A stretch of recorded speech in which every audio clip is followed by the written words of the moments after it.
번씩 들어보고 함께 불렀던 찬양인 것 같은데요. 이 말씀 준비하면서 저 찬양이 이렇게 떠올랐어요. 그래서 한번 이렇게 쭉 보는데 가사를 보니까 참 다행이다 싶어요. 뭐 돈으로 못 갔는데 어차피 돈도 없고, 네, 뭐 어여뻐도 못 갔는데 뭐 어여쁘지도 않고, 뭐 지식으로 못 간다지만 뭐 지식도 사실 별로 없고, 그래서 참 이 찬양을 들으면서 참 다행이다 싶은 생각이 들었습니다. 뭐 저뿐만이 아니라 뭐 여러분도 별반 다르지 않으실 것 같은데, 우리 서로 보면서 이렇게 얘기해 주십시다. 다행입니다. 이렇게, 네, 얘기해 주시면 좋을 것 같아요. 네.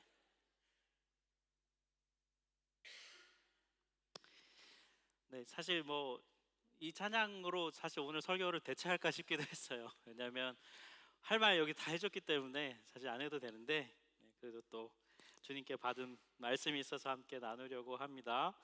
오늘 저희 읽은 본문 말씀, 그 본문 앞에 내용에는 한 불의한 청지기에 대한 말씀의 내용이 있는데요, 예수님이 들려주신 비유 이야기예요.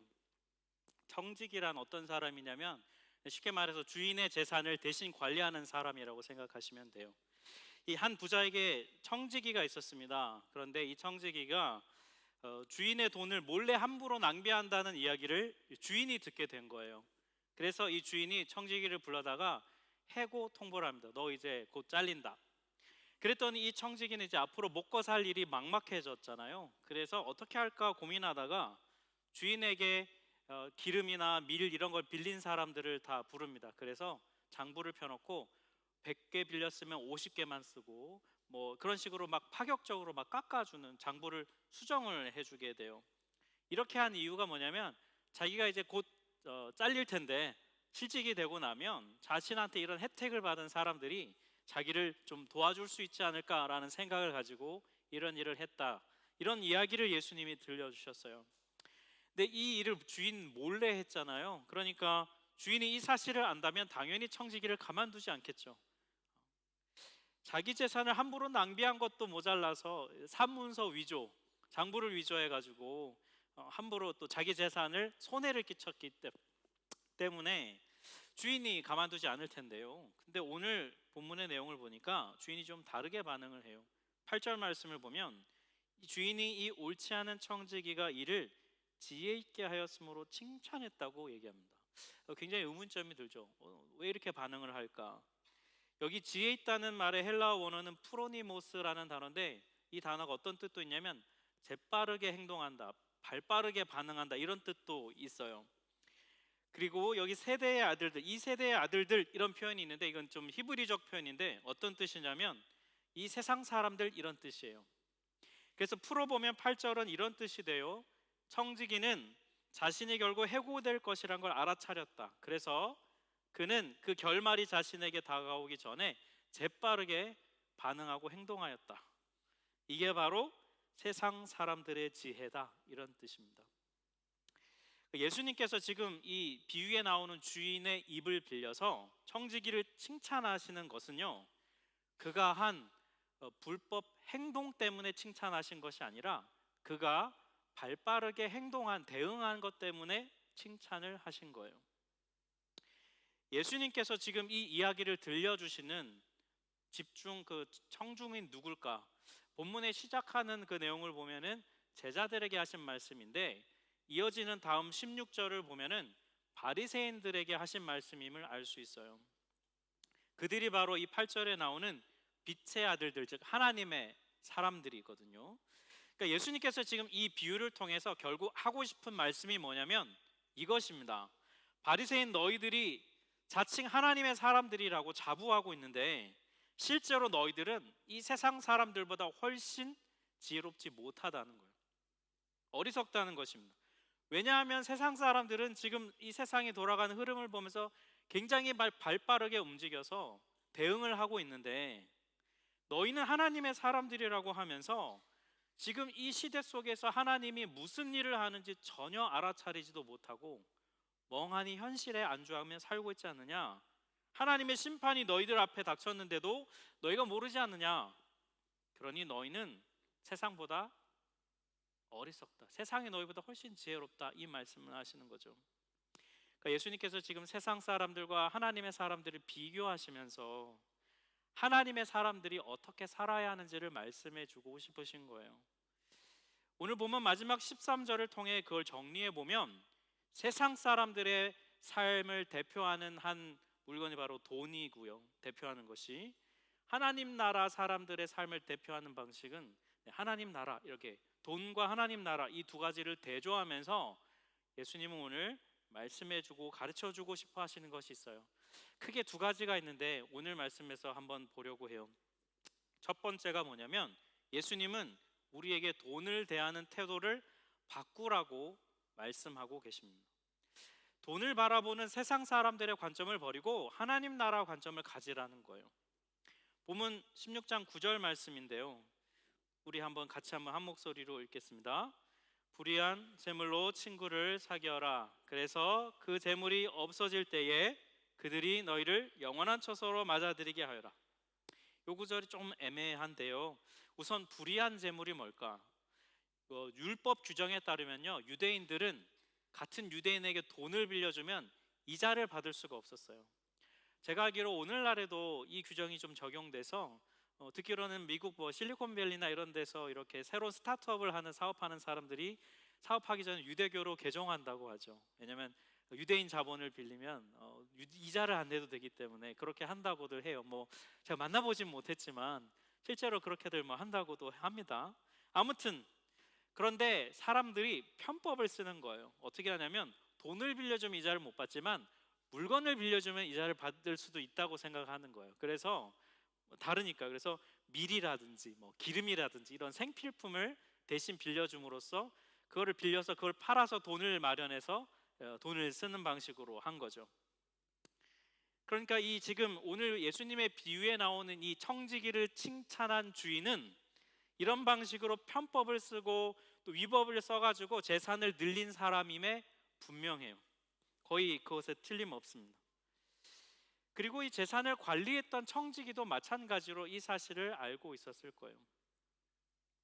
만약에 여러분 오늘 이 본문에 나오는 주인이 이 불의한 청지기를 처벌하려고 한다면 무슨 일이 생기냐면 주인 자신이 불법과 편법으로 재산을 늘린 이 사실을 공개할 수밖에 없게 되는 것입니다. 주인도 함부로 청지기를 처벌할 수가 없는 거예요. 그러니까 청지기도 이걸 잘 알고 있기 때문에 사람들 빌린 돈 함부로 깎아주는 일들을 어떻게 할 수 있을까 싶은데 이걸 이 청지기도 이용하고 있는 거예요. 굉장히 영리한 사람인 거죠. 그러니까 불의한 재물을 불의한 방법으로 다루고 있다는 거예요. 그래서 이 본문에 나오는 청지기든 주인이든 이 사람들은 결국 세상 사람들의 태도를 대표하는 그런 사람들이라고 보시면 돼요. 이 세상 사람들의 특징이 뭡니까? 자신에게 유리하다고만 생각된다면 편법이든 위법이든 재산을 증식하는 일에 가장 관심을 많이 기울이고 재빠르게 반응하는 것이죠. 이런 모습은 2000년 전에 뿐만이 아니라 오늘날에도 여러분 마찬가지죠. 우리 조국인 한국 사회가 여러분 고속 성장하던 그런 시기를 보면은 온갖 편법과 불법 그리고 권력형 비리 이런 과정을 통해서 사람들이 많은 재산을 축적했잖아요. 오늘날엔 좀 그런 분이 덜할 수 있을지 모르겠지만 여전히 보이지 않는 곳에서 이런 원리는 움직이고 있어요.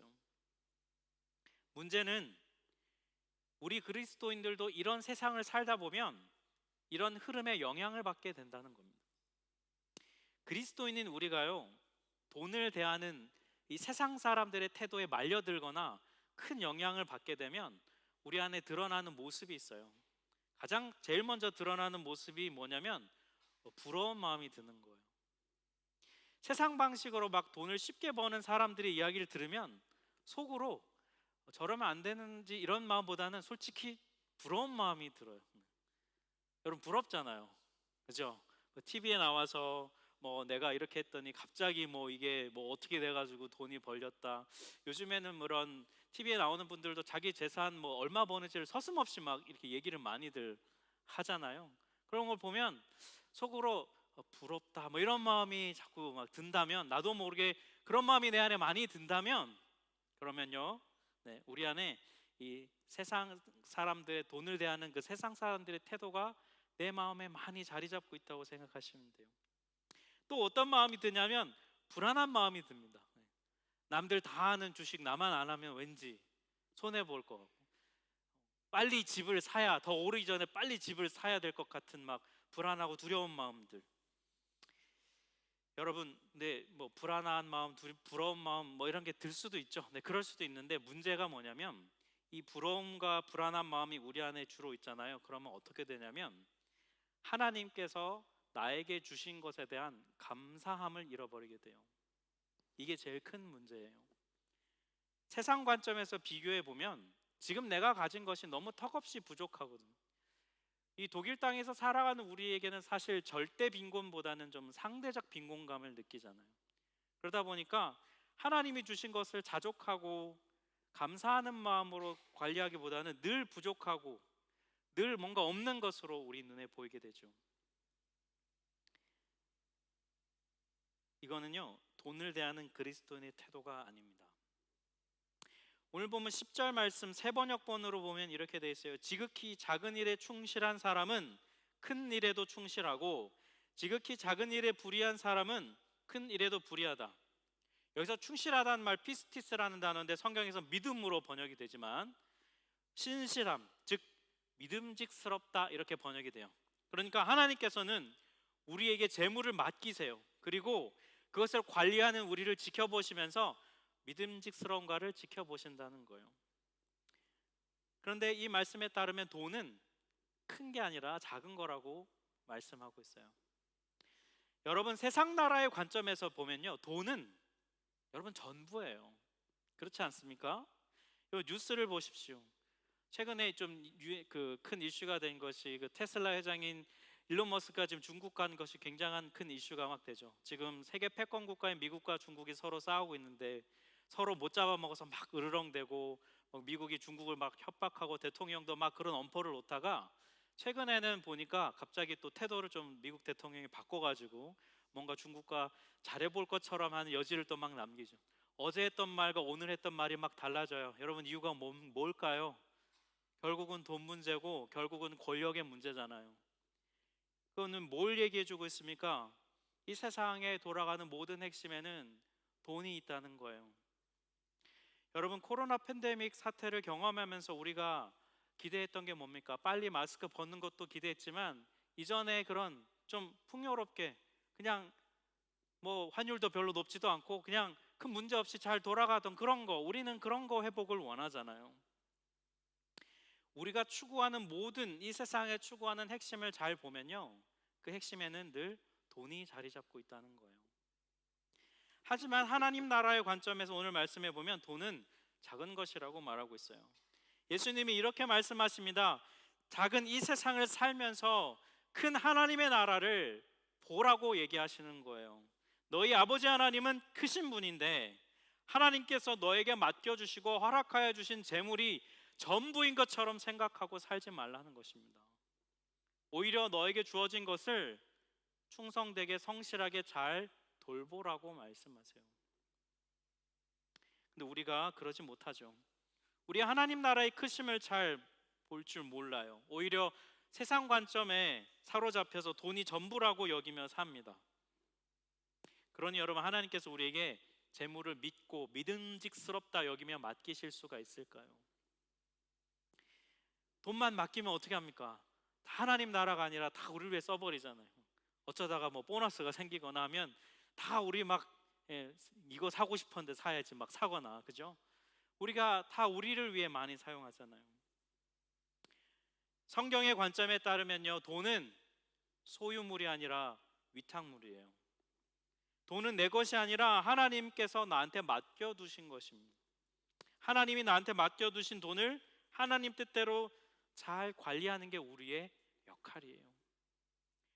우리가 하나님 나라 관점에서 잘 재물을 관리하고 하나님이 주신 것, 뭐 맨날 얼마 안 돼요 그러시지만 여러분, 어쨌든 그 얼마 안 되는 하나님이 주신 돈, 매달 주시는 돈 우리가 하나님 뜻대로 잘 관리하면 하나님이 우리를 어떻게 평가하시냐면 작은 일에도 충성된 자로 여기신다는 거예요. 충성, 신실함, 충실 이런 거 요즘에 참 찾아보기 어려운 가치이잖아요. 근데 우리가 그렇게 살면 하나님 우리를 그런 자로 여기시고 그런 우리를 찾으신다는 거예요.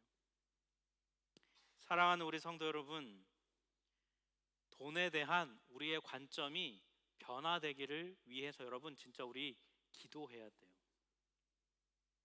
가만히 있으면요, 우리는 자꾸 세상 관점으로 돈을 대할 수밖에 없습니다. 우리가 막 특별히 막 나쁘고 우리가 막 돈 욕심이 많아서 그런 게 아니라 우리가 살아가는 이 세상이 돈 중심으로 돌아가고 있고, 우리가 또 실제로 필요하다 보니 살면서 자연스럽게 가만히 있으면 그 흐름에 말려가게 돼 있다는 거예요.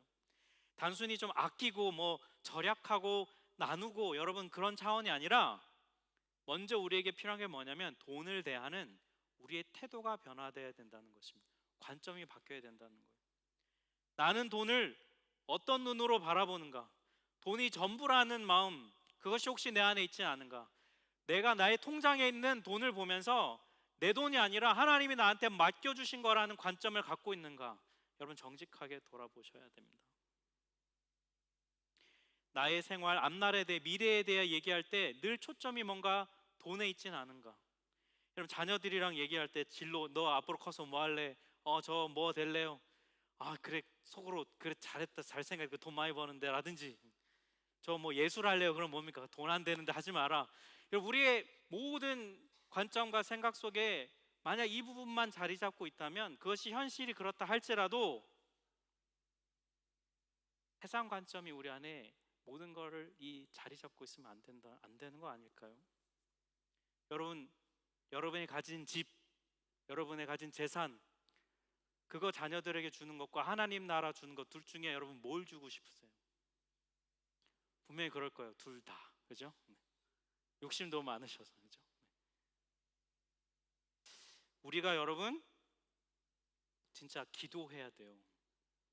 멍하니 가만히 있으면 세상 관점에 우리는 휘말리게 되어 있습니다. 하나님, 세상 관점으로 돈을 대하는 내 마음 깊숙한 곳에 자리 잡고 있는 이 태도로부터 벗어나게 해달라고 우리 기도해야 돼요.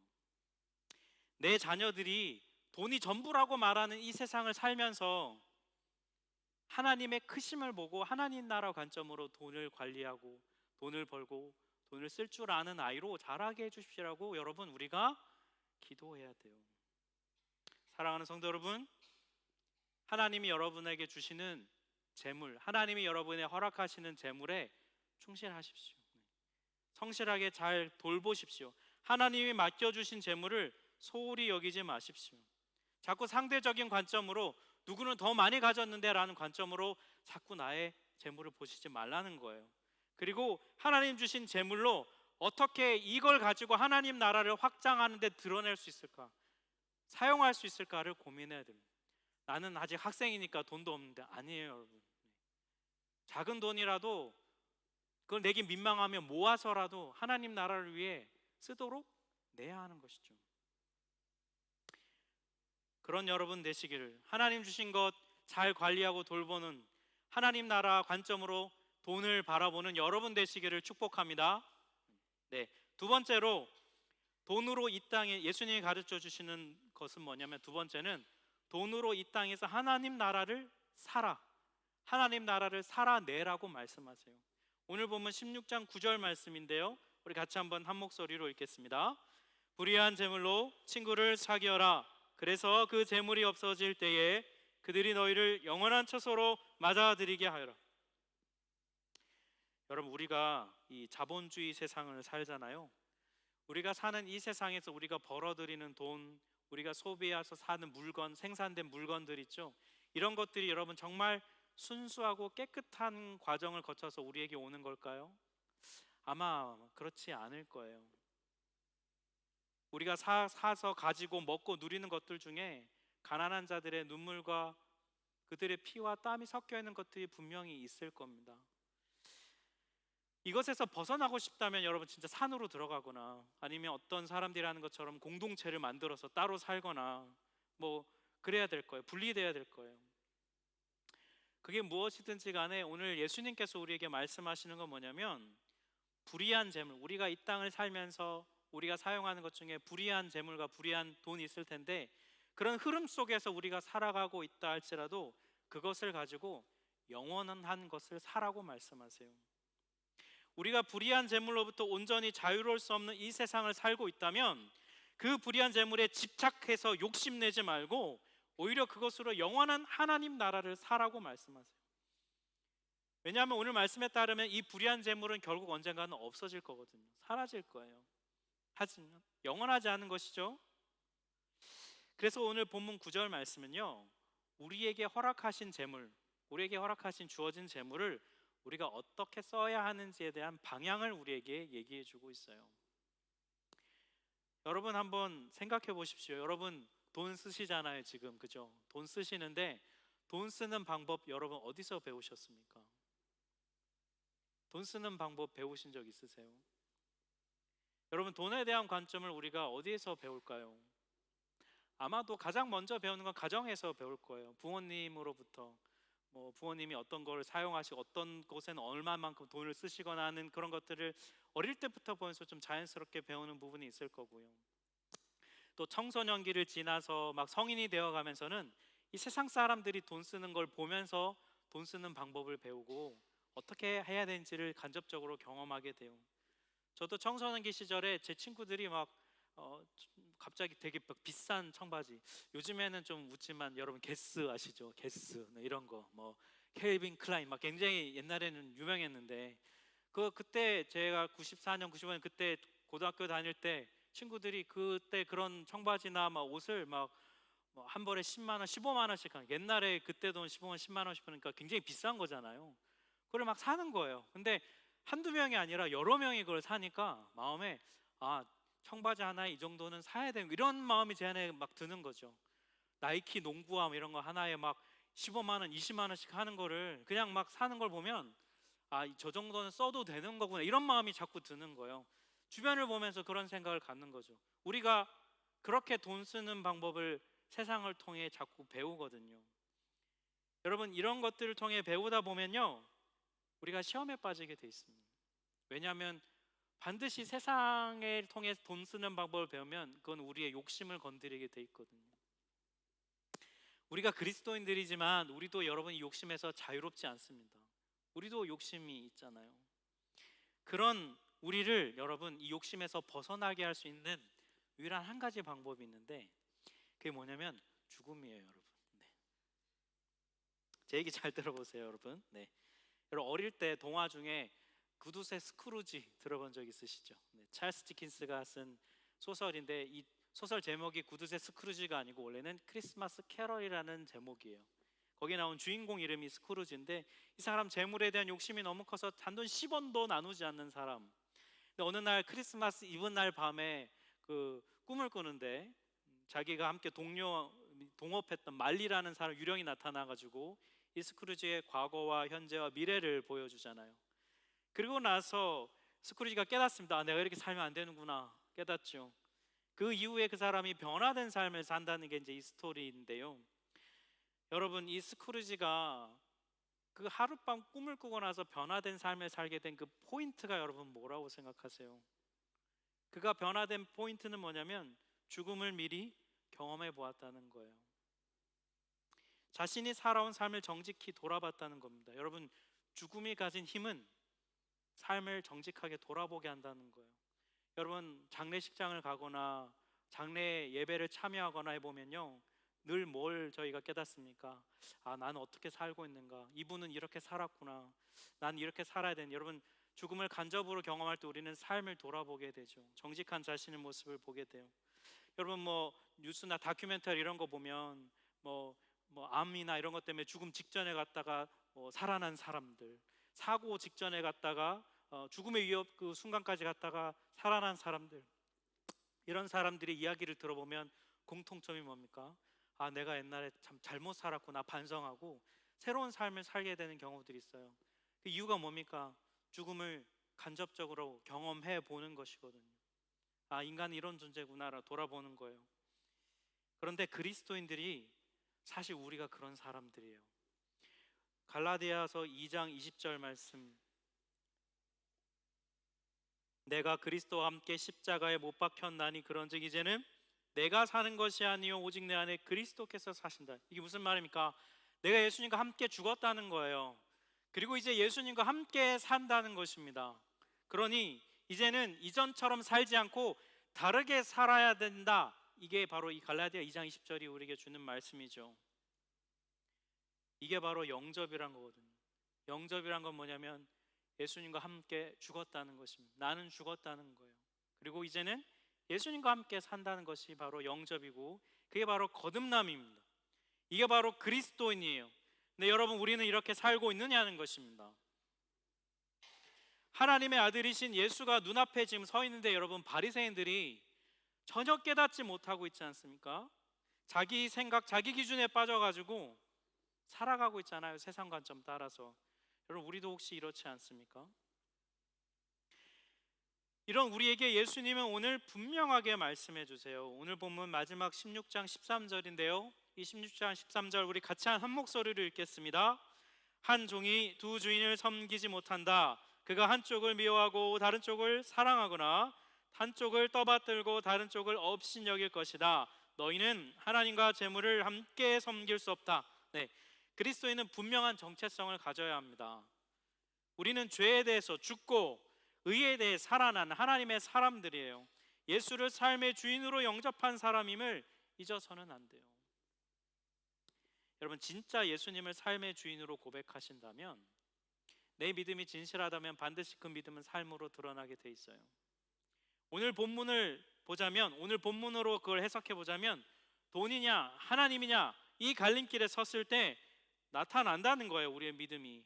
이게 어떻게 여러분 삶 속에서 구체적으로 드러나냐면, 삶의 우선순위로 드러나요. 우리에게 돈이 필요해요. 그래서 당연히 우리는 돈을 써야 합니다. 그런데 이 돈을 어디에 어떤 모양으로 쓰느냐에 따라서 우리의 믿음의 모습이 드러나고 있다는 거예요. 우리가 그리스도인임에도 불구하고 여러분, 우리가 하나님보다 돈을 더 사랑하는 이유가 뭐라고 생각하십니까? 여전히 모든 삶의 우선순위가 이 세상에 가 있기 때문이에요. 그리스도인이 된다는 건 뭐냐면 이 우선순위를 바꾸는 것입니다. 그리스도인이 된다는 건 삶의 우선순위를 바꾸는 거예요. 여러분, 월급 받으시죠? 돈이 통장에 들어오잖아요. 그러면 이 돈으로 뭐 할까 우리 생각해 봅니다. 뭐 어떤 분들은 말해, 여러분 목사님 생각할 겨를도 없이 빠져나갑니다. 뭐 그런 얘기 하시는데, 뭐 물론 나가야 될 게 있죠. 뭐 밑에도 나가야 되고 뭐 여러 가지 막 나가잖아요. 그 중에 여러분 한번 여러분의 그 통장을 한번 생각해 보세요.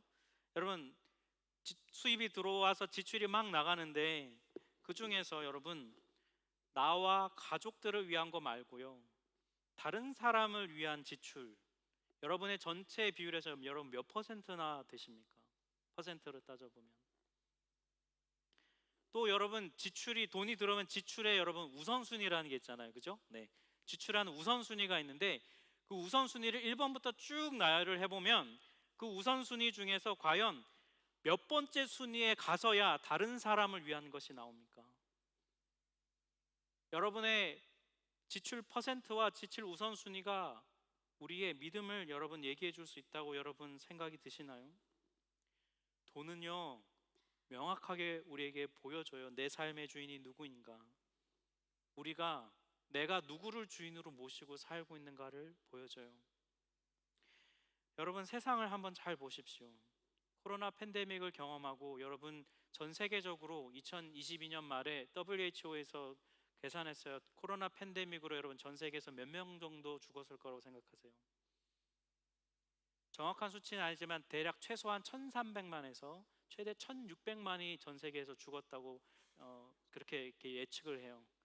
여러분, 전 세계 사람 중에 1,600만이 죽었는데요, 여러분이 느끼시기에 코로나 팬데믹 이전과 지금 큰 차이가 있다고 느껴지세요? 변화된 부분이 좀 있긴 하지만요, 그렇지 않아요. 우리가 여러분 러시아와 우크라이나 지금 전쟁하고 있잖아요. 이런 전쟁과 팬데믹을 경험해도요, 여전히 세상은요 돈 중심으로 돌아가고 있어요. 사람이 수천만이 죽었는데도 세상은 여전히 돈 중심으로 돌아간다고. 이건 뭘 얘기해 줍니까? 이 세상은 변하지 않는다는 거예요. 세상은 여전히 돈이 주인된 세상으로 살아가고 있다는 것이고, 우리는 그 세상 속의 한복판에서 살아가고 있다는 것입니다. 우리가 해야 될 건 뭐냐면, 이 흐름 속에서 우리 스스로 깨어있지 않으면 우리도 이 흐름 속에 휘말려 살 수밖에 없다는 것입니다. 우리가 돈을 주인으로 모시고 살 수밖에 없게 된다는 거예요. 사랑하는 여러분, 오늘 말씀은 예수님께서 이걸 통해 분명히 우리에게 말씀해 주세요. 너희는 하나님이 주인된 하나님의 백성이라고 말씀해 주세요.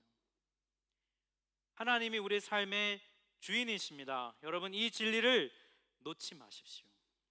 형편은 다르고 여건은 다를 거예요. 수입이 적건 많건 지출의 우선순위가 어떻든 여러분, 그 우선순위와 지출의 우선순위와 지출의 퍼센트를 여러분 조율하셔야 돼요. 우리의 돈이 회심해야 됩니다. 우리의 우선순위가 조정되어야 돼요. 그게 여러분 그리스도인의 삶이에요. 오늘 말씀을 준비하면서 이 말씀 앞에서요, 저도 제 자신을 돌아보니까 참 부끄러워요. 의도하지 않게 뭐 마트 가는데 여러분 싸다 그러면 무조건 사잖아요. 네. 어머 이건 사야 해 갑자기. 네. 평소 2유로 하던 게 1유로 하면 사야죠, 여러분. 그렇지 않습니까? 뭐 막 많이 필요하지도 않은 것 같은데 왠지 갑자기 자꾸 보다 보면 필요해 보여서 또 사게 되고요. 그렇게 지출되는 돈, 여러분 우리가 아무리 여러분 뭐 돈이 없고 힘들고 어렵다 해도 한 달에 10유로, 20유로, 30유로 정도는 여러분 우리가 잘 아끼면 좀 모을 수 있지 않을까요? 그 돈이면 우리가 올해 연말은 꼭 하려고 하는데 뭐 우리 그 아이들 돕는 그런 기관에서 우리 같이 하잖아요. 네. 컴패션. 그 2, 30유로만 그 아이들 먹여 살릴 수 있거든요. 나는 한 명 하고 있으니까 괜찮아, 이런 차원의 문제가 아니라 이 세상의 흐름 속에서, 돈 중심으로 돌아가는 세상 속에서 그리스도인을 살기 위한 부분을 몸부림친다면 우리 그런 지출 우선순위와 지출 퍼센트를 우리가 하나님이 주인 되신 삶을 고백하기 위해 몸부림쳐야 여러분 우리를 통해 우리 자녀들이 배웁니다. 아, 하나님이 주인 된 삶은 이런 것이구나. 우리 자녀들이 세상을 통해 배우면요, 이건 너무 뻔히 결과는 아실 것 같아요. 돈은 분명 우리 삶에 필요해요. 하지만 돈이 우리를 다스리도록 내버려둬서는 안 됩니다. 우리는 하나님의 사람들이에요. 여러분, 돈으로 못 가는 하나님 나라 믿음으로 가길 원하신다면, 믿음으로 누리길 원하신다면 이 땅에서 돈에 대한 하나님 나라의 관점을 가지고 믿음으로 고백하며 살아가는 여러분 되시기를 주님의 이름으로 축복합니다.